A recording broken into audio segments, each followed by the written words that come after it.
shit. Like I had a great time, man. Fucking, I read every day. My wife, I cooked. I made breakfast in the morning. She cooked every night. We don't really be fucking with lunch.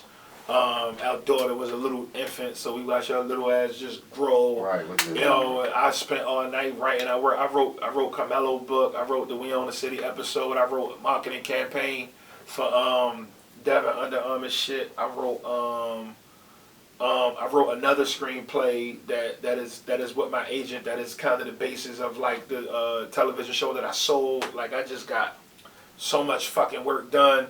I was thinking clear. What was the point when you knew writing was your thing? I know you said the Sister Soldier book was handed to you and it kind of propelled the reading and stuff like that. But when did you get to the point like writing is something I love to do, that I'm talented at, and this is what I wanna do? I think I realized I can do it in a class that I took up here. I took a I was about to go to Johns Hopkins to get for this history program that was like a 5-year PhD program where you come in undergraduate and you get a master's and a PhD, but I got denied for the program. They didn't let me in, right? So it's crazy because I gave a commencement there. Like I gave a commencement there this year at the School of Ed and shit, but they ain't let me in. And still had to finish college. So I had elective, and I took this poetry class. And the teacher was like, you know, I got 2 rules.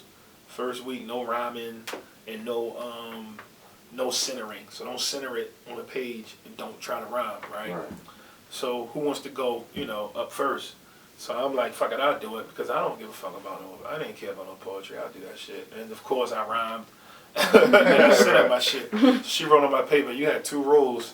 She wrote, no, she said, I had to read it in front of the class, and they was like laughing, and these are aspiring poets. So first I think we laughing because I'm having fun in class, but then I'm like, damn, yo, they not laughing with me. These niggas laughing at me and shit. Like fuck that, right? So she gave my paper back, and she was like, there was only 2 rules, and you broke them both, right?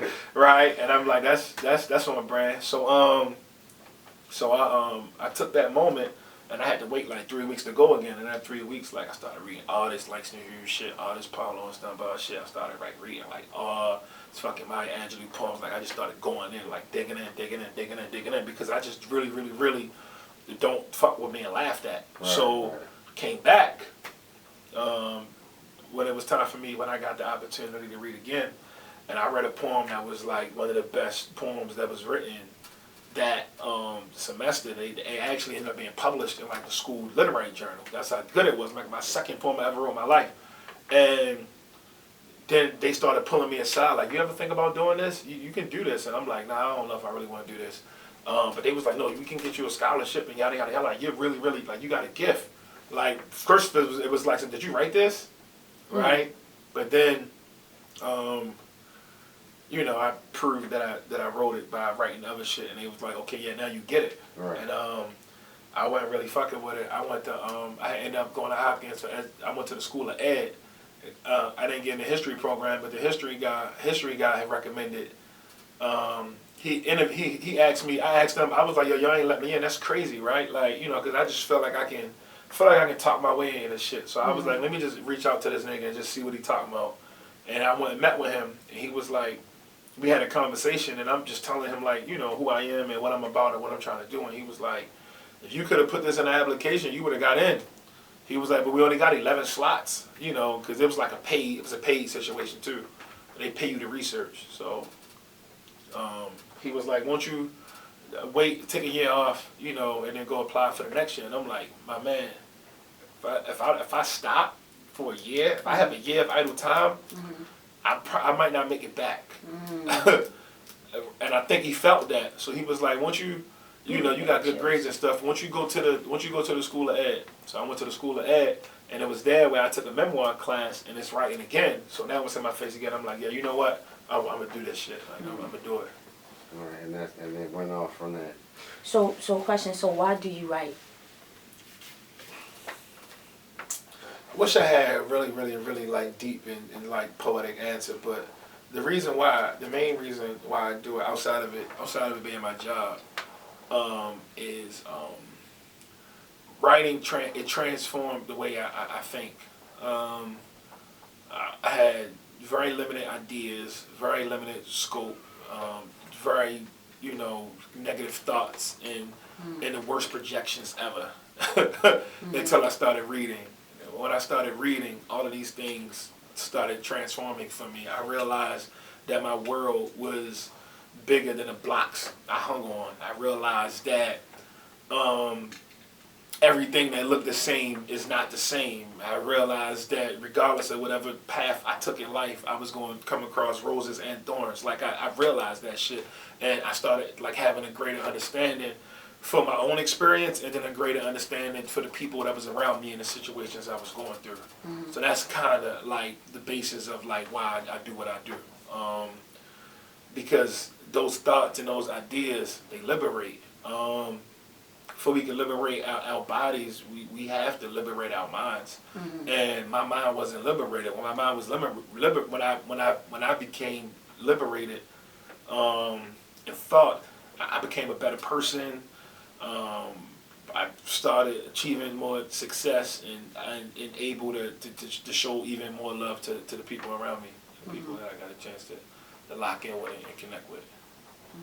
What was it like working with Carmelo? It's funny as shit, man. Carmelo's fucking hilarious, man. Like I don't think Carmelo get enough credit for how funny he is. He's a good businessman. He's a loyal guy. They had like 5 people set up that they were trying to approach and do the project. And when they said 2 of the guys from Baltimore, and one of them got some books out, and he was like, "Let me go get the books." So he read them, and then and he fucked with them. So I knew Bay, Mellow People's Bay, and I knew me and Mello got a best friend named Kenny Minor. That's I'm real good friends with. Me and Kenny went to Dunbar together. So him and Mello's best friends. They from Murphy Homes and from McCullough Homes. They best friends. And my good friend from high school, one of my closest friends from high school, Kalila, has been his stylist for like the last 20 years. And none of these things got me the job. I didn't tell him I know Kenny. I didn't tell him how I like Kalila. I didn't say nothing.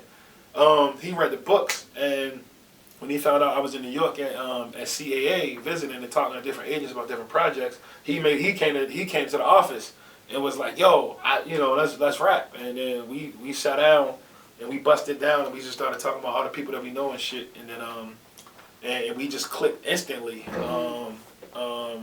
Just from the proximity of us just knowing all of them different people, and then me already being accomplished at what I do, and then him being accomplished at what he does. And then we had some simple conversations like, I was like, "Yo, what's your goals?" And I want to be a New York Times bestseller. All right, bet, we're going to do that. I want to really, really talk about depression. Bet, we're going to do that. And that's what we did. Yeah, when he was on the Tamara Hall show, and he spoke about his book and that you helped him write it and things like that. And he was like, when y'all two were talking and working through the book, he was like, "Yo, I had to like really go back and unpack some things." And he was like, "And I didn't know that was, a big thing for me." And he was like, "That was hard." And I was just like, "Wow." I know I got on that nigga nerves. I know sometimes I get on your nerve because I'm gonna keep picking and picking and picking and picking and picking and picking and picking until you be like, "All right, man, go the fuck in." Like, but that's how you get that magic though. You don't get that shit by. You don't get it by just dancing around it. You gotta go for the juggler. You gotta go as you gotta get the core. You gotta go as dark at where motherfucker ain't gonna go, and that's why people love that. But people still hit me up. That book, it's about to come out in paperback now because we're coming up on a year. But people be hitting me about that book like all the time, Wow. Your daughter. My mom said when she saw you talk. She came to your book signing and you talk about your daughter. She said your face just lit up. Yeah. How old is she? 2.5. What's it like being a dad? It's a lot of responsibility. Like, it's like, imagine you really, really, really, really, really love ice cream, right? You fucking love ice cream. You eat the shit all day, right? You love ice cream. And I tell you, I really, really, really need this money, right? We in an ice cream store. I'm like, I need you to hold it for me. Right. I gotta go somewhere for 18 years. Please don't spend my money.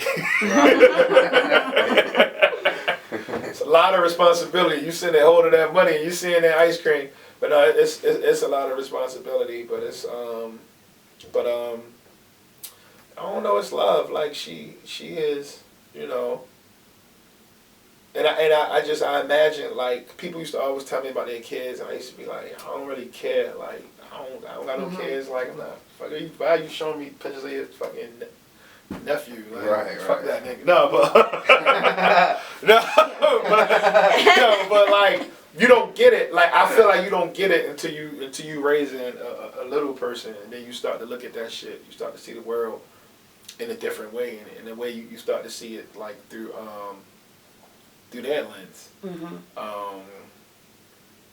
You know, she's sharp. Like, she's a sharp kid, and we're super blessed. I honestly didn't care if we were having a boy or a girl, because I just wanted the kid to be healthy. But I think initially I think my wife had thought I think that she wanted a boy because she thought she would have a boy.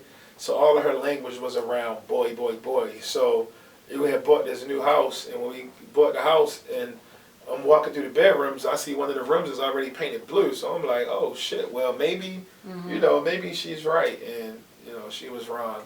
And it's